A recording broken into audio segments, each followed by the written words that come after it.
pressure. Hi, everybody. Let's see over here. I'm going to look at the other screen.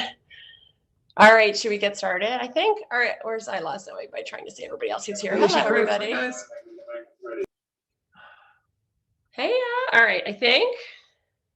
Dun, da, da, da. Is that? I think we're on, right? Okay, let's start. I'm going back to screen one so I can see Zoe. How are you good, Zoe? Is everybody in? We're ready. All right, excellent. Well, hello, everybody. Hello. Do you have Nicole highlighted so people can find her? Okay, great. So welcome everyone to another happy hour. Thank you for joining us. I feel like it's almost spring, so we had a little spring background going today because it was sunny and I brought my plants out. So anyway, very exciting. Spring means I have mud all over me. That's what spring means. Spring means the kids beat that into the shower, so whatever. But so today, all about clones. We have this crazy long list of questions about clones and what they all mean. So we're going to start with our little assembled list, and then as always, just hop in with questions or anything else. So yeah, we get to take on the big theme of life: nature versus nurture. Huh? That's true. Yeah, clones versus vineyard. What matters? What matters? All right. So you want to start? All right. So clones. All right. So let's start with what is a clone? Yeah. What in the world is a clone? The first question is what is a clone versus a varietal? That's a pretty good basic. All right. So let's start with a variety is a kind of grape like Cabernet Sauvignon, Chardonnay, Syrah. Those are varieties. A varietal is actually a wine made out of one of those. So it's a Chardonnay wine is a varietal. I didn't know that. Huh, look at that. Stick with me, kid. Never knew the difference. There you go. Really, that's true. So, yeah. No, I just made no. Nah. Always the tone of surprise. Oh my God. Okay, so we're getting off to a really bad start here. So yeah, varietal is a wine made out of a variety. How interesting. So a clone is. Oh, they're asking us when we're drinking. Oh yeah. Oh, sorry. Okay. Yes. Rewind. Okay, onto the wine, and then we can talk about it. We are drinking the Slate 6. Can you see that? Yes. Because here it is. Dun, dun, dun. Because we can. No, because it's coming soon. I think. Right. I think probably we're the only people drinking this Slate 6. I think a few bottles may have stuck out the door, but for the most part, it's in the coming soon. And because we were inspired by Gary and Lori, who were like cleaning out their closet and found an entire vertical of all of the slates, which is like, yeah. Yeah, right, like, oh, look at this. We have 1 through 5. Anyway, so we thought we'd have 6 so we could flex a little bit since, we don't have 1 through 5. So there you go. All right. So anyway, so Slate 6, it's coming soon. We'll tell you about what we think about it, or should we just string them along a little bit? Let's finish the first question. All right, we're going to talk about clones first. Okay. Poor Nicole, look at how fast she's. We'll stop for a second. Yeah. Catch up. Oh, okay. She could say, please remember I'm here. Because we go, anyway. So okay. Clones versus varieties. A clone is so within a variety, say Chardonnay, right. There are many different clones available. And they are just like you might expect from popular culture, some of the clone are genetically exactly the same. So to back up a little bit for grapes in particular, but actually most fruits also, they don't what's called come true to seed. So if you take a Chardonnay vine and you breed it with another Chardonnay vine and you take those grapes and you plant them in the ground, you are not going to get a Chardonnay vine. It will be some other vine. It won't be a Cabernet Sauvignon, but it'll be something that is not recognizably a Chardonnay. So it'll have some similar characteristics, but be very, very different. So what happens in grape breeding is you create I guess they plant a whole lot of seeds and they find ones they think make good wine.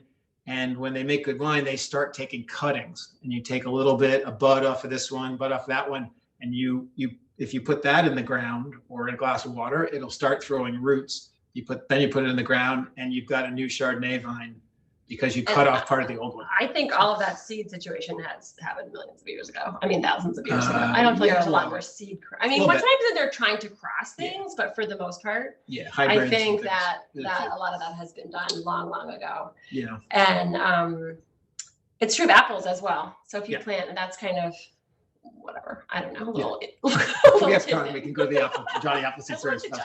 But so so my clone example. So that's the simple theory is you take a cutting off a Chardonnay vine, you get exactly the same vine. In practice, that's not what happens. You get a Chardonnay vine, but it's not exactly the same for some reason, or at least at some point, some of them evolve a little bit. And so what you end up is with things that are all Chardonnay. They're all genetically exactly the same, but they are different. Slightly different, right? Some might have a bigger bunch. Some might have smaller grapes. Some might grow a little faster. Some might have smaller leaves. There can be all sorts of different differences. But genetically, if you tested them, they're all exactly the same. But when you take a cutting from this clone, you pretty much get that same clone again. I don't really understand how the clone came about in the first place. I know that's somewhere in deeper in the weeds than we've ever gotten. Yeah. So that's what a clone is when you decide you want to plant Chardonnay or Cabernet Franc or something, you not only have to decide that, but then you have to decide, all right, which is the clone that, or a set of clones that would do well in our environment. Right. And they definitely are different characteristics. So this is my example from Dolly the sheep. Those of us who are old enough, some people will remember Dolly the sheep, but you remember like the whole first cloning thing where they cloned the sheep, Dolly. And I think if this, because the internet is surely right. Here's a picture of 2 of the clones. And I'm so high tech that I'm going to hold this up to show you because I don't know how to screen share. But I was watching the Golden Globes the other day and they were doing the same thing. So I think it's okay. I'm admitting that. So like, here's Dolly, or one of them with like a black face, and here's another one with like a white face. So these guys apparently are genetically the same, but somehow something is different. So what's going on there? I don't really know. But it's part of the whole cloning thing is that even though they share the same DNA, they're not exactly the same. So I think it's just partly because we don't understand the science perfectly with what's going on. Certainly we don't, but I think even those who do don't understand all of it.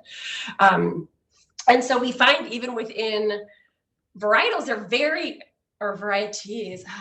Varieties, there you go. There are some pretty big differences in terms of things that we are concerned about, like size of the bunch, size of the grape, different. I would say Syrah are the ones that are the most dramatic. So we at Black Ankle have 6 different kinds of Syrah probably now. If you go through all of them. That's right. Yeah. Well, 6, 5 7. I can think of. Yeah. Maybe 6. Yeah. So, and they're all relatively big. Syrah generally has a relatively big berry and a relatively big bunch for a wine grape, but they vary dramatically. So 470, which is probably the one bookend. And for whatever reason, the clones mostly just have a number. So it's really, I can't think of almost any that have anything else. It's really sexy. Well, a few of them are named in California, named after some vineyard they were planted in long ago. And nobody knows where it came from. And so they just call it the Wente clone or the whatever. But most of the ones from Europe are just a number. Just a number system.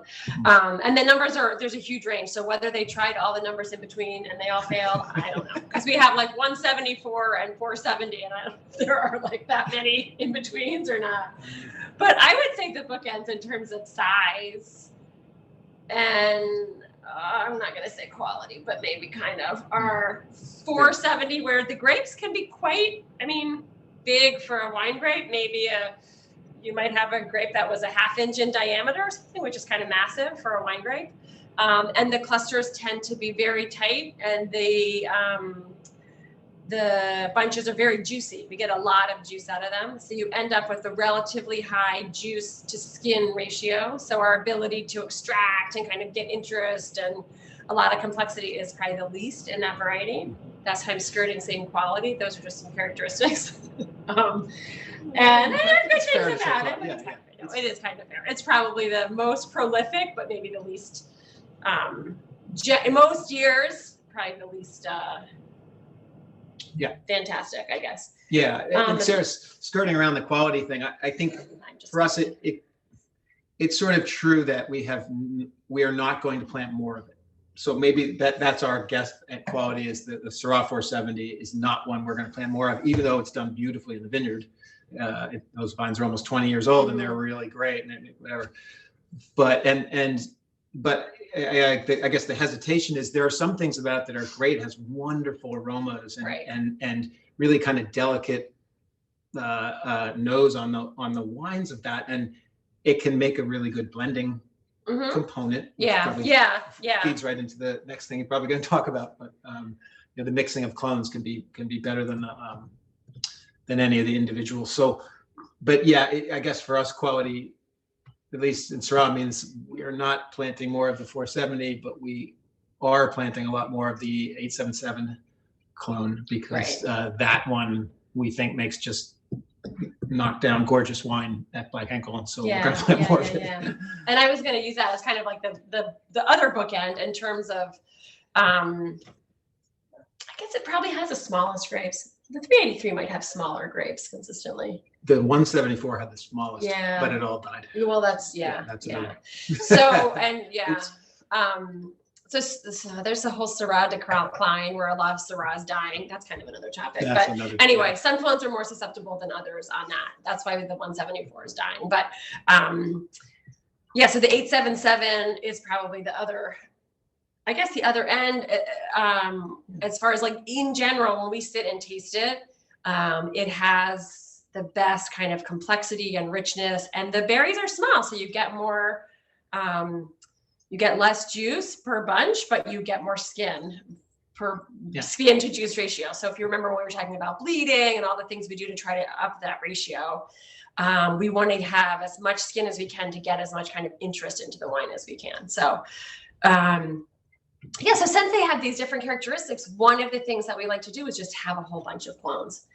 And I think one of the questions we have is, do we have more than other vineyards or not? And it depends. We probably have more than some and certainly have less than others. Remember when we did that Pinot tasting at Sainsbury? So at Sainsbury, when we were, one of the lucky boondoggles somehow we got sucked in, we got pulled into, was we did out in one of our trips to California, we did a clonal tasting at Sainsbury, which is all Pinot. They grow all Pinot Noir, right? Yep. And they must have had, do you remember how many wines? I bet we tasted, I don't know, 15 wines, probably 15 wines and or something like that. They were clone and rootstock combinations. So some were the same clone on a different rootstock, and some were different clone on the same rootstock, and they were supposedly similar soils or from some of the same vineyards, but you can never do it perfectly. But it was really cool. That was fascinating. Right, and they were just trying for their own research to just get a sense of which clones were best, which worked best, what were their different characteristics. It does vary depending on where you're growing them. So that's Ed was starting in the beginning saying, hey, we're going to get into the nature versus nurture argument, which is ongoing forever. But for us, we see that the same clone might behave slightly differently. Some are different in the vineyard, but over time we have also found that there are certain ones that seem to be better or worse for what we're trying to do. But the secret overall is to just try to have a mix. So we try for every variety that we grow that we are able to find multiple clones. We have planted multiple clones. I feel like Gruner there's only so many out there. And Albarino. There just isn't a lot available.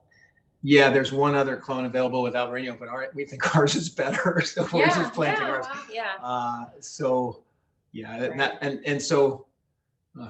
which road do we go down here? So we're talking about official clones. We've talked about is that someone usually in Europe identifies a clone. There are organizations that do it. The big French one is called Ontov, and there's an Italian one. I don't remember the name of it right now, but there's one in Spain and there's one in Portugal, and they look for clonal material and they try to create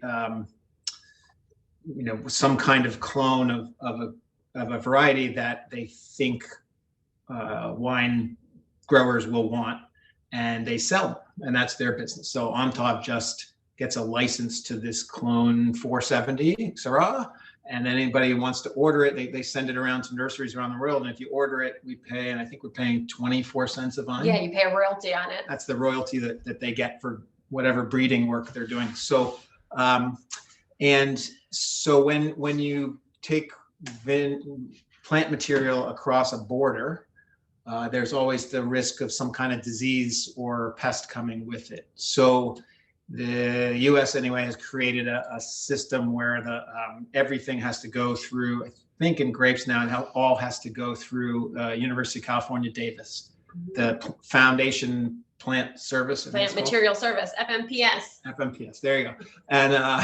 And so they take it. They put it in quarantine for, I don't know, 5 years or something, and then they test it, make sure it has no disease, and then they certify that it's free of disease and it hasn't brought anything awful. And there's another route for clonal material. It's known as quarantine. You didn't miss an opportunity to talk about quarantine. I did miss an opportunity to talk about quarantine because I'm sick of talking about it.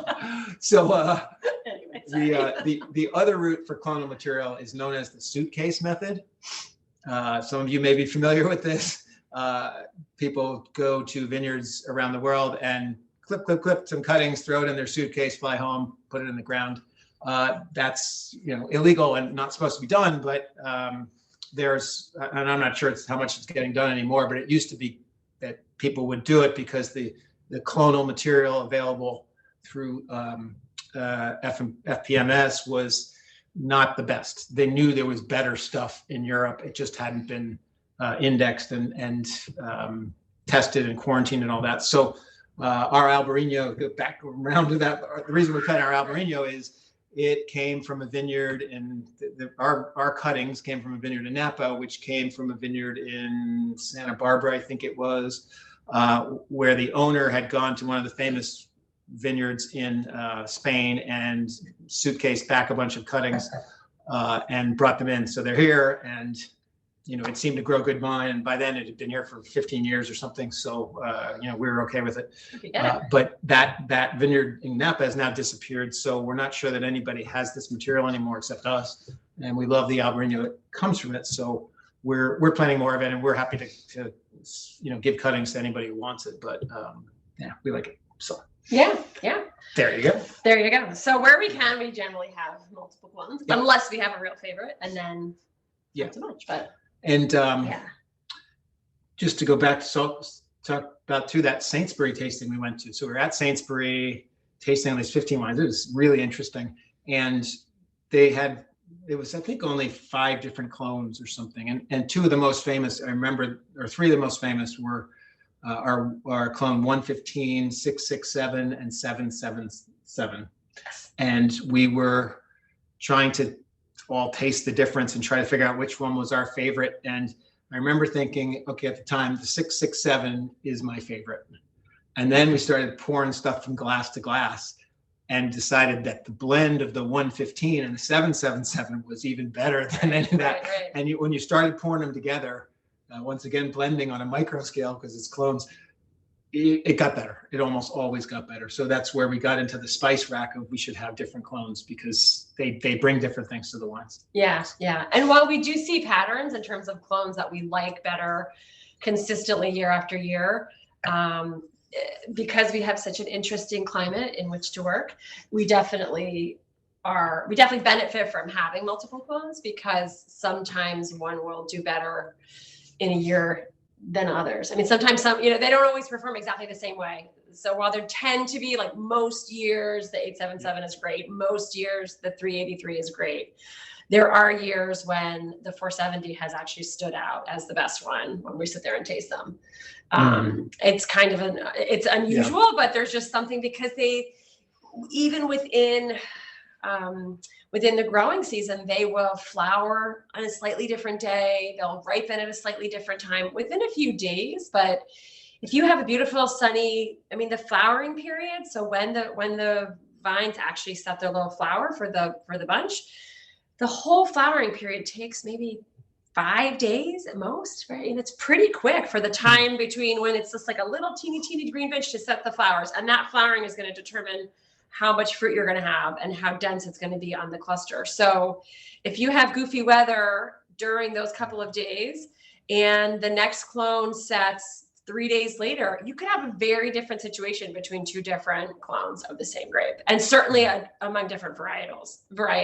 You got me all hyper about that now. Sorry. So anyway, so there's one of the many reasons that we have that we play with all these different things. Yeah. One of the questions on our list is what is the difference between a clone and a rootstock? So when we talk about these clones and all of this, we're talking about the top part of the vine. So we're talking about the part that bears fruit. The rootstock is the part that actually goes in the ground. And that's another whole separate world of, clones really, or cutting. So they've been developing a whole separate system. Yes. So where we are, we have this little nematode that lives in the soil called phylloxera, which loves to eat grapevines. So if you try to plant what we think of as a wine grape variety in our soil, it'll grow great for a few years, and then this little bug will eat its roots. So Chardonnay, Cabernet Sauvignon, Syrah, Petit Verdot, Pinot Noir, sort of all these varieties that we talk about, they cannot survive. Those plants can create roots. They can grow for a little while, but this bug will eat them and eventually kill the vineyard.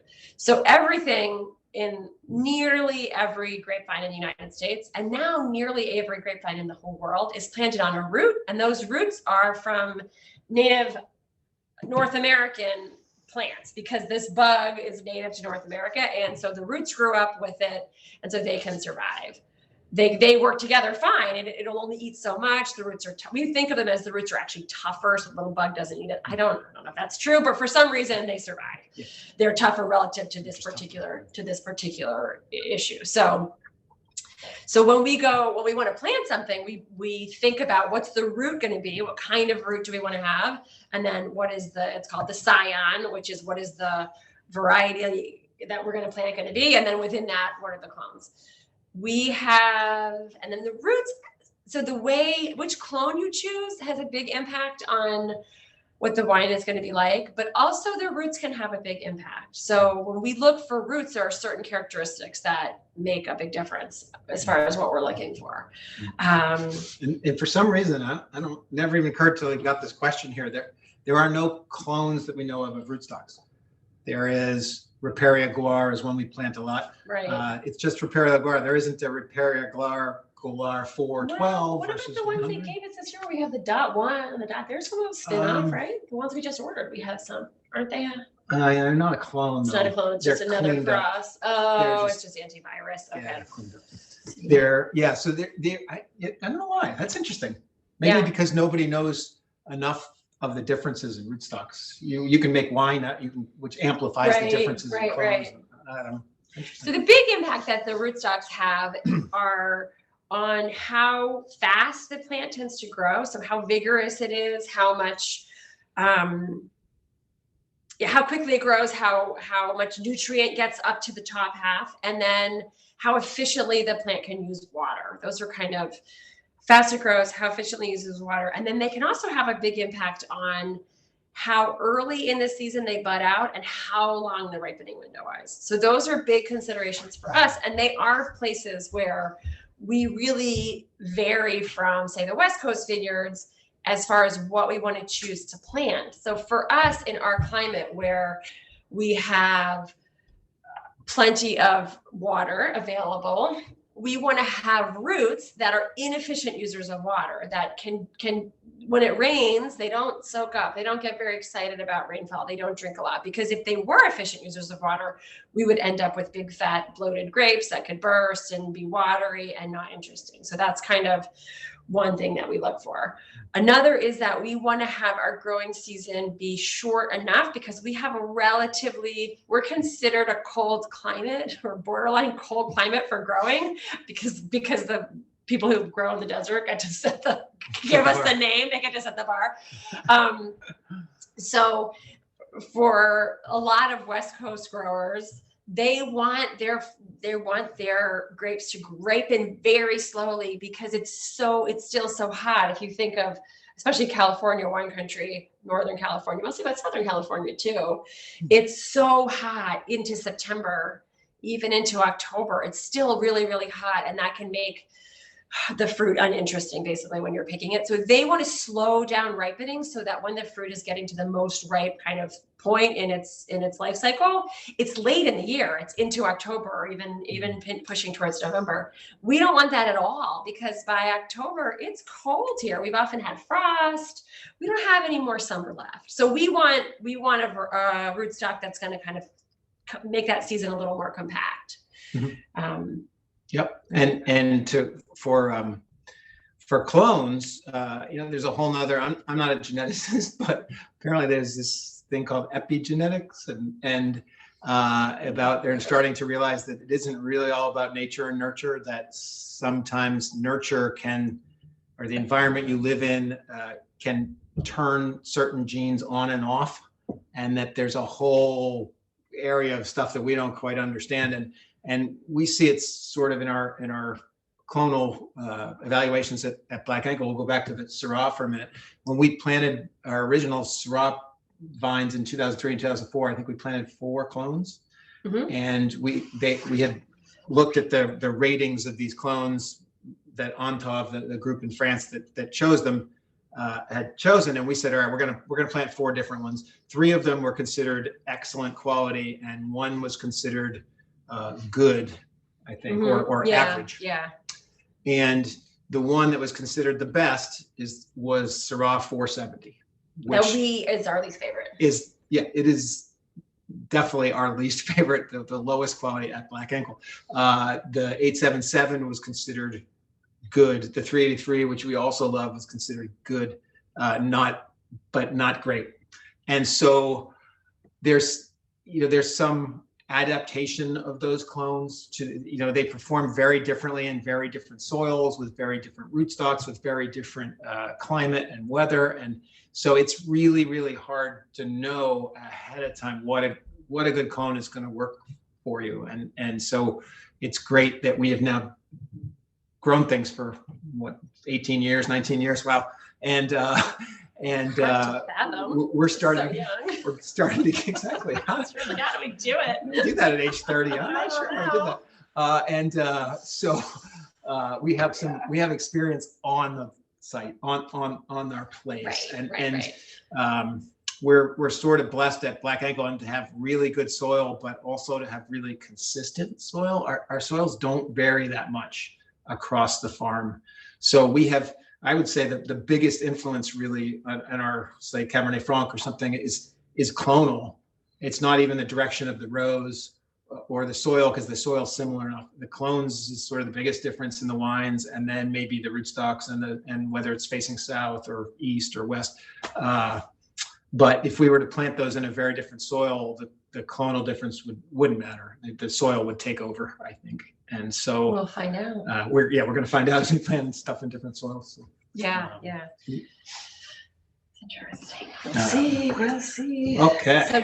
So one of the questions was, we do use multiple rootstocks at Black Ankle. We have we have basically 2 that we use a lot of, and then a few little variations on those. They all have the kind of characteristics that we talked about. So generally inefficient users of water, generally what we call low vigor, which means they don't grow like crazy. So if you were trying to grow grapes for more production, if you were going to either try and make sort of more mass produced wine, or if you're going for juice or for table grapes, you would choose different kinds of rootstocks because they would help you to boost your productivity. So one of the things, we do lots and lots of things to minimize our production, because the fewer grapes we ask for from any vine, basically the more concentrated that they're going to be, and the more interesting we think the wines are going to end up being. But it just depends, again, like on what you're trying to achieve. So in our case, we have these very limiting roots, and then we've put them on these very limiting soils, and then we cut them along the way and all that. So we're doing a lot to try to just pare down. So while we have a couple different ones, they're similar in terms of their characteristics. Yep. All right, commercial break. Want to talk about the wine? The wine, because we like 20 minutes ago, we're like, we should talk about the wine. Right. So Slate 6, and I think it's a good time to release it. It's really drinking well. The first thing I notice about it is the length that you get from this. It's a little bit more guess on the elegant side than some of the Juicy, other, I think, yeah. than the Slate 5 would be. Let's just compare it to those two, I guess. But for me, that's a compliment. I love that. Right. And great length to it, and it's going to last a long time, this one. So I think its majority is 2017. It is. The 5 and 6 both have a lot of 17 in them. Yeah, maybe there's a little 16 in it, but it's some of it's a combination of those two, I think. I don't think it has any 16. It may have a Awesome. little bit and a little 18 even, maybe. Could be. We dreppy. Go back So and look at our notes. I did go look it up just the other day, but because I was doing the vintage chart, but now I can't remember. I have a small brain because I immediately forget everything. It was there and then it was gone. I don't need it anymore, but I should have kept it for another day. And once again, we would love to put that number on the label of the wine, and we're not allowed to. Right. The Tax and Trade Bureau label, people say you can't put another date on a non-vintage wine. If it's not a vintage wine, you can't say 70% 2017 and 30% 2016 or whatever it is. So it's frustrating. Who knows why that is, but that's the rule. That's the Right. rule. So it does get a little, that's why we have these numbered wines. It's a little confusing. But, Yeah. but there you go. But yeah, great. Good stuff. So, I wish we I don't had know more of it. anything We have only a couple hundred cases of it. It's not much. Yeah, the 6 wasn't much. Oh, But we have, oh well. we still have 417. That's not so bad. I think we made more 6 than 5. I can't remember now how we split it all out, but Great. all things I should know. Great.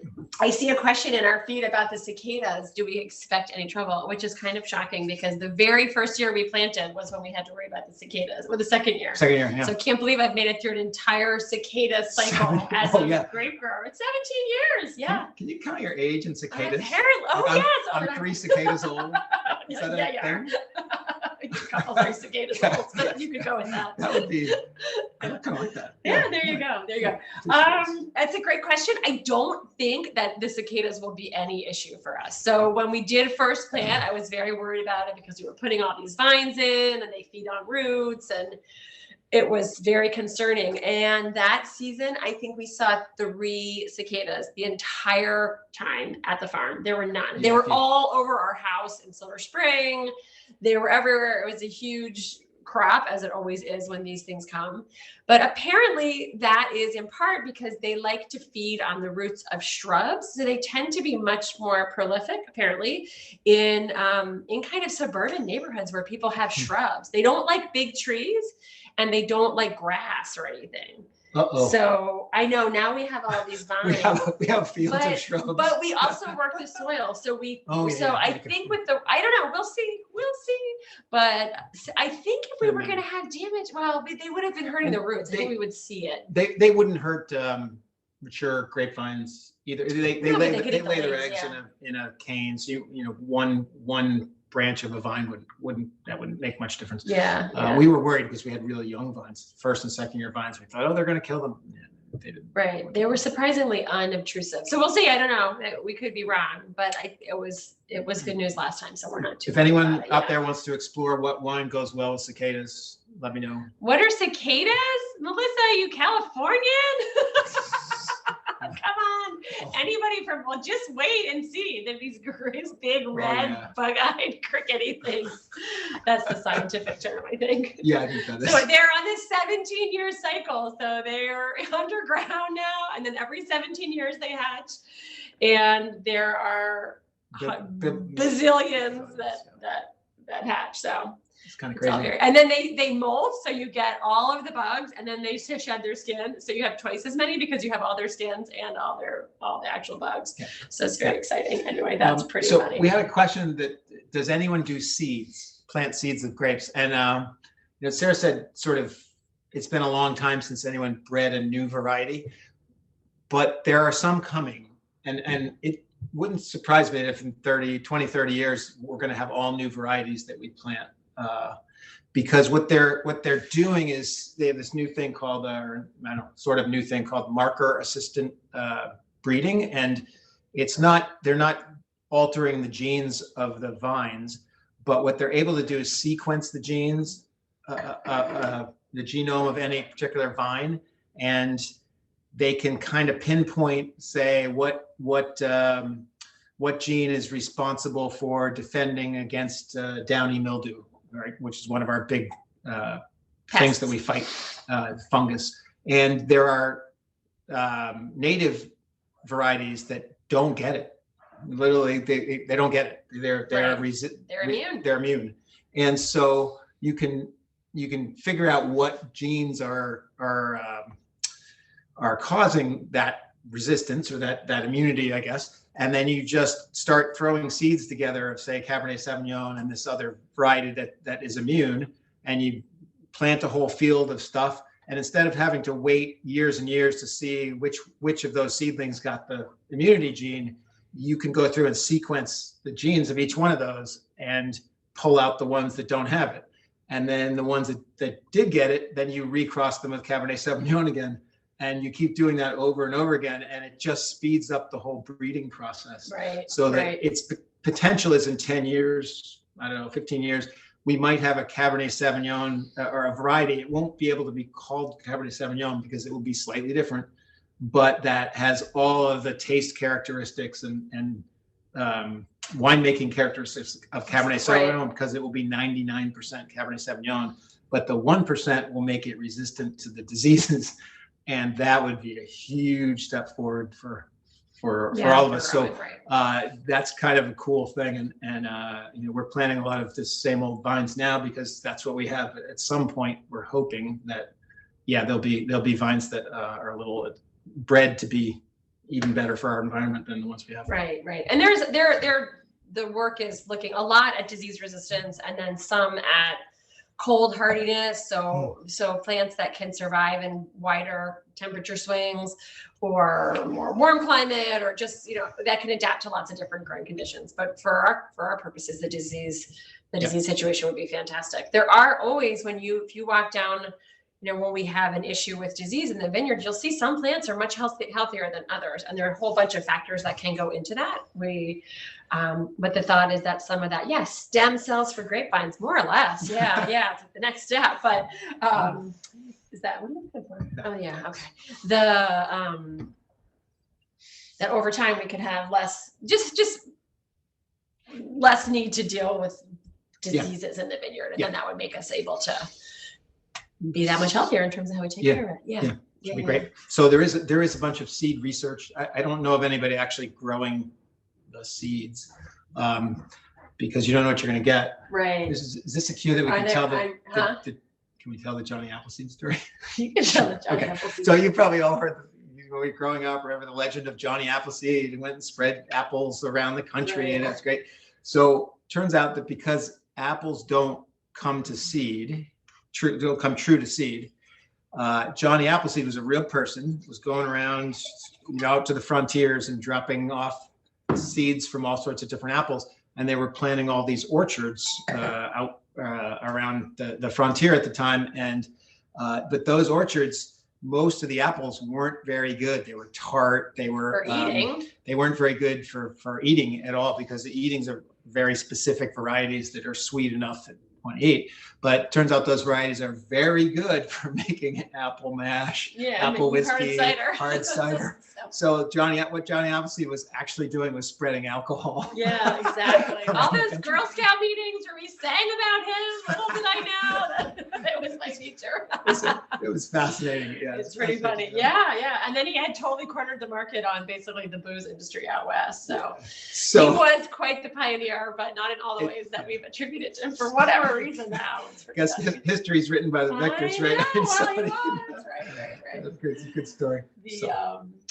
So there is a question about preserving roots and clones to avoid destruction, like in the fires. I mean, the plant material can be there's plenty of plant material in different places where you can start over, but how to protect them from like the actual plants that we have in the ground now. You mean the wildfires? Yeah, the wildfires. Yeah. So, I mean, they can be recreated, I guess. So like if we, if there are plants that are destroyed in California, they can take the roots or clones that we have, and you can use them to create new plants. But once those plants are dead, they're dead.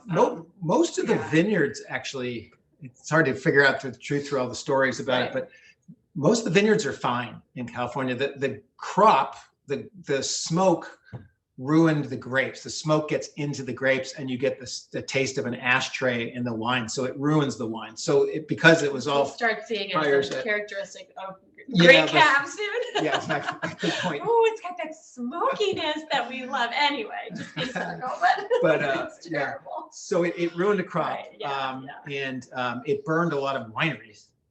The winery buildings got burned Right. down. Most of the vineyards, because the vineyards are mostly irrigated, the vines were full of water, and so the fires actually most of the vineyards acted as fire breaks. You might get the outside row singed, and then the fire would just stop. So a lot of the vineyards actually were great in stopping the fires because they were they weren't a tinderbox like the rest of the Right. the trees and the Right, bushes they and help things. with the burning. So they didn't lose too many vines, but they certainly lost a lot of grapes and wine. A lot of the and wine wine, that was yeah. already made, the smoke could get in through the barrels, Yeah. and so that's where a lot of the losses were. But yeah, they should be It was- bouncing back. I hope. Anyway, It's sad. I hope it doesn't happen again. See. it's been tough. So- Yeah, yeah.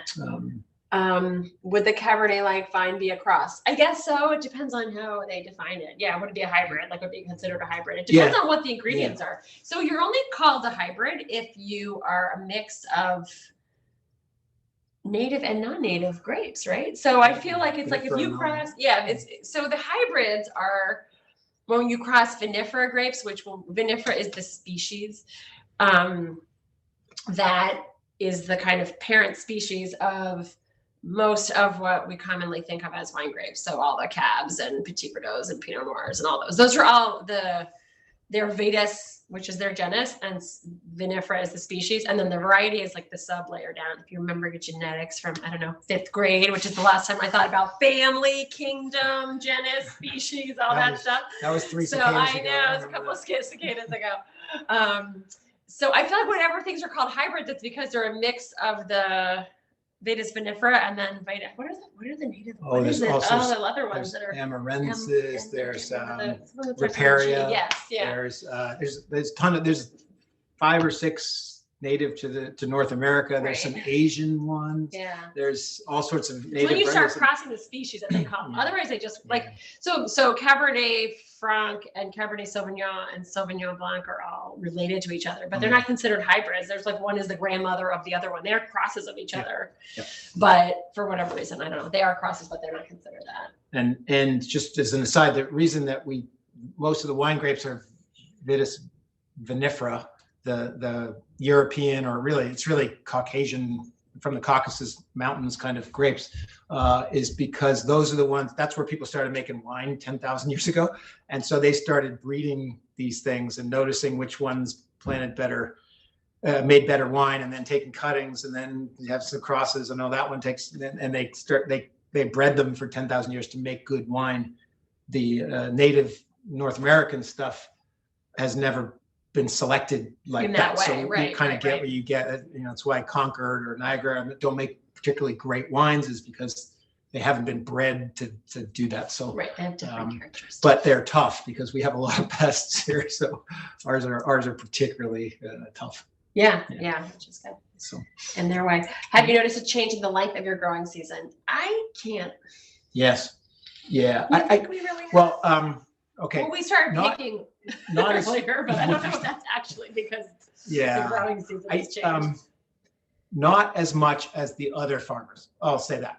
If you farm corn or soybeans or something like that, you're much more sensitive to when you can plant, and you notice those change. They grow so fast, and you see what's doing. It's a little harder to notice in grapevine. So all the other farmers that I talked to are like, oh yeah, absolutely, we see it. It's starting earlier. It's ending later, and we have more events. More big rains, more frosts, more more extremes. I think we're seeing, knock on wood, less winter events, really, really cold events than they had 20 years ago. Yeah. It used to get regularly below 0 in Mount Airy. It's been a long time since it's been below zero in Mount Airy. I think The So for- low temperature forever was, their record is 12 below, I think, in Mount Airy. That would kill our entire vineyard. That would come pretty close to Yeah. killing our entire vineyard. We So- haven't got anywhere close to that. Yeah, for the varieties that we grow and the roots that we have, we're usually pretty safe until about 4 or 5 degrees below 0 Fahrenheit. That's when we would start to see damage. And you might have a little damage before that, but that's not even to do with how quickly the temperatures rise or fall. So we can have damage with a fast drop in temperature also, but just absolute terms, even if it creeps slowly, if it gets cold enough, the plants will just freeze. They'll just die. They're not made for that super cold temperature. The other issue we can have at much warmer temperatures is if we have a bunch of warm days and then the sap starts to flow and get back into the vine, and then we have a huge cold snap, then you can start to have vine damage, which is different than frost issues. I'm so on a tangent, but we're talking about temperatures. But so frost, when we talk about frost, it's after the leaves come out, and the leaves are sensitive as soon as it goes below freezing, below 32. Maybe you could get to 31 and be okay, but not for very long. For the actual vine of the whole trunk and the whole plant, which would be killing the plant as opposed to just hurting your crop or your season, we're talking below 0 or a big fast drop that we worry about. Somebody asked about whether there's anything that can survive in Alaska. I don't believe there are any. There are grapes that grow in Minnesota. Yeah, Alaska's a particular, it's the only state that there's no grapes grown in, and it's because of the permafrost. It's because the permafrost kills the roots. It's not the cold.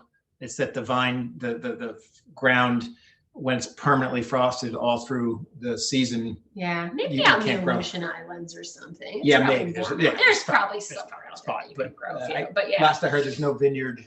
It's the only place there's no vineyard.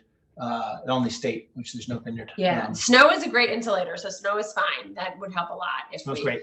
Yeah. That's And this is one of the downsides of having to have rootstocks and scions, having the 2 parts to the plant. So in the olden days, before you had all this grafting, if your vine died above the ground, the plant will just shoot the roots would just push a new shoot, and you could get a new vine next year. It's almost impossible to kill a grapevine root. It really is, unless you're a phylloxera bug and eat it, in which case it's very easy. So it used to be that if somebody wanted to expand the vineyard, or if they knocked a plant out with a tractor and killed one, or something happened and deer ate it, whatever, you could just take the next vine over, put a shoot into the ground. So literally take the part of the plant, take the stem and just set it into the ground, and it'll shoot roots down and leaves up. And then you just Grapevines want to grow like crazy. It's or not. Yeah.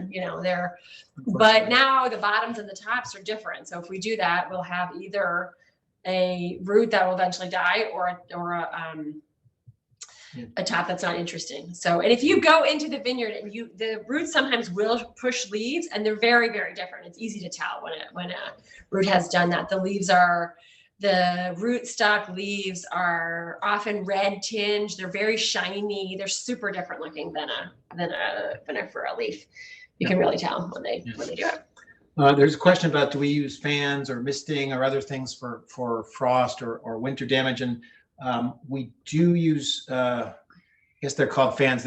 They're cold air drains. They're called. They're actually big things with a propeller that goes around horizontally, and it draws in air from the ground and shoots it 300 feet into the air. So what happens when it gets those cold frosts or cold nights is the air gets still and the cold air sinks because it's heavier. So you get these lakes of cold air down in the valleys. If you've ever gone walking on one of those crisp mornings and you're walking along, you start going down, and all of a sudden it gets colder. You ever felt that?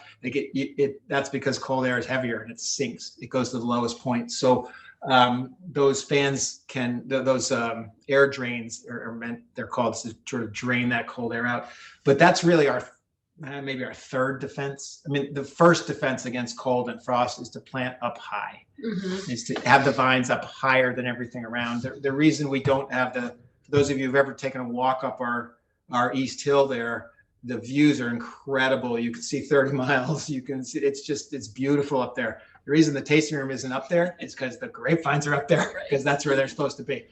Good soil, and it's about 5-6 degrees warmer up there than it is at the tasting room on a cold night. So that helps a lot. The other thing, and we didn't really realize this when we planted, but it's worked in our favor, is well-drained soils that don't hold much water.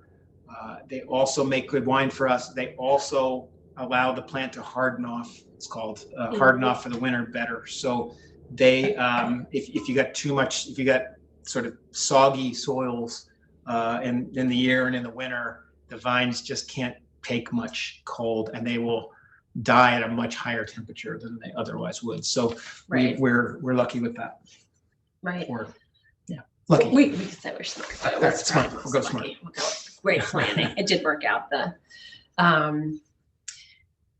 Somebody asked about planting roses. So the roses at the ends of the vines. The roses at the ends of the vines now are really mostly for fun. But in the olden days, I'm all about the olden days, because it's sometime in the past. I don't know when that is. The roses are interesting in that they are, if you ever tried to grow roses, they are very sensitive to a lot of diseases and pests, and they are sensitive to many of the same diseases and pests that grapevines are susceptible to. So it has been a tradition to plant rose bushes throughout a vineyard, often at the ends of the rows. And if you see, so that growers could look at the rows, and if they started to see any damage on the rows, it would show up there first, and then they would know that it was time to treat the vineyard before anything came in. So the I guess disease that's the most likely to hit a rose plant before the grapevine is probably powdery mildew, which you probably see in your garden in the summer if you pay attention. You often see this kind of like a white, almost looks like somebody dropped flour on you'll see it on lots of broadleaf plants. Flour on the flowers. Flour on the flowers. You see it often on like the little plantain kind of leaf plant like that in your garden. It'll also be on rose bushes. So with those, so they're like the canary in the coal mine. Exactly. They would get the disease first, and then that would signal the grower that it was time to put a treatment in the vineyard. Now, most of the treatments that we try to do preventively even before that. We have learned this is kind of like if you take antibiotics, you're told take the whole course of antibiotics, because that will help to avoid creating superbugs that are stronger than the antibiotics. If you only take a few, then you kill the weak ones and you leave the strong ones, and then they're going to get more stronger and stronger. So what we have learned about grapevine diseases, as with many other diseases, if you see the disease in the vineyard and then you use the treatment for it, often it's too late. You're going to have a hard time killing what's there, and you're probably just going to kill the weak ones, which makes room for the more powerful ones to get even more powerful. So now, for the kind of technology we have and interventions that we have, we do our best to always just stay ahead of any diseases. There are one or two things that you can do once you have a problem. It's not a disaster if you see certain diseases out there, but we do most of our work ahead of the time. So there are some roses there, but mostly for fun. And most of those roses are pulled from my parents' garden. So my mom is in there somewhere anyway. So a few of them are transplants from their yard. So that's kind of fun. Let's see. Oil treatments in late winter or early spring with certain shrubs. Nope. No, we do not. No, there are things that people do in the winter or early spring.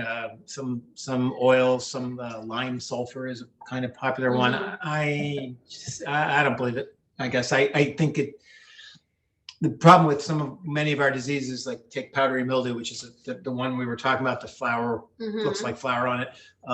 The powdery mildew is it's everywhere. And so let's say the treatment you do, it tends to overwinter in those crevices in the bark.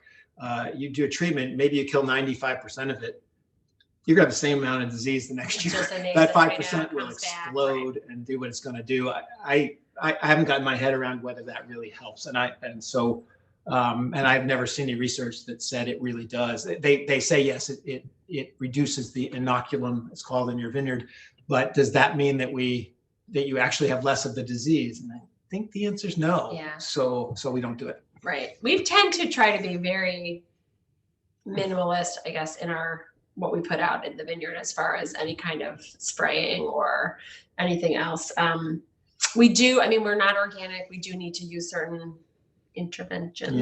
Yeah. But unfortunately, a few, but we just try to be super conservative in that. If you sort of look at what we put in a year versus what's normal, we probably use a third, I don't know, normal, but we use just much less, and we try to be use the lowest dose possible, and we'll accept a little bit of disease. You'll see, we'll walk through the end of the year and we'll say the leaves get a little scrappy and a little beat up.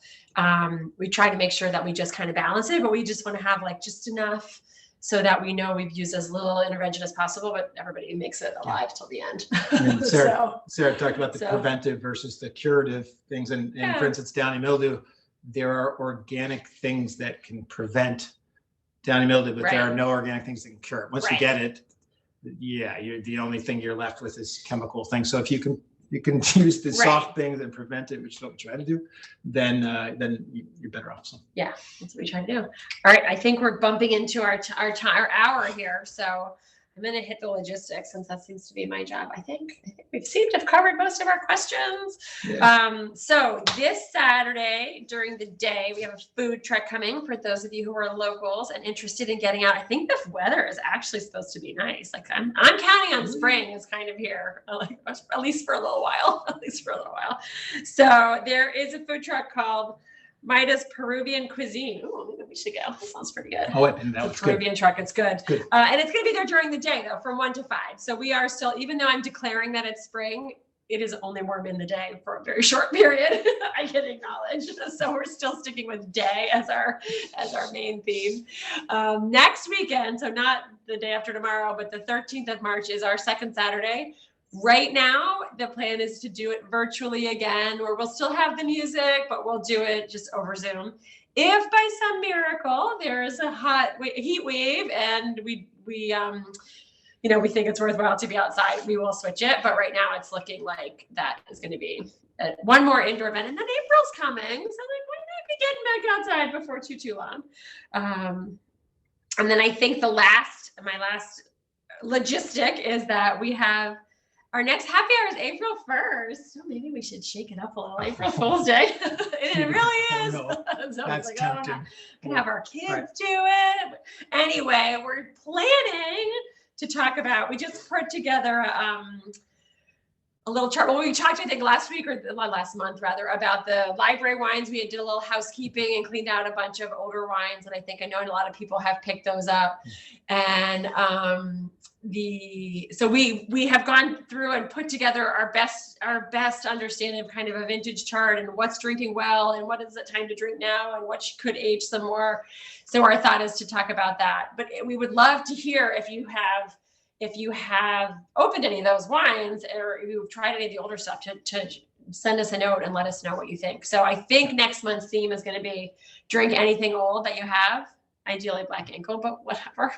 Hey, who are we? Equal opportunity. Exactly. And let us know what you think.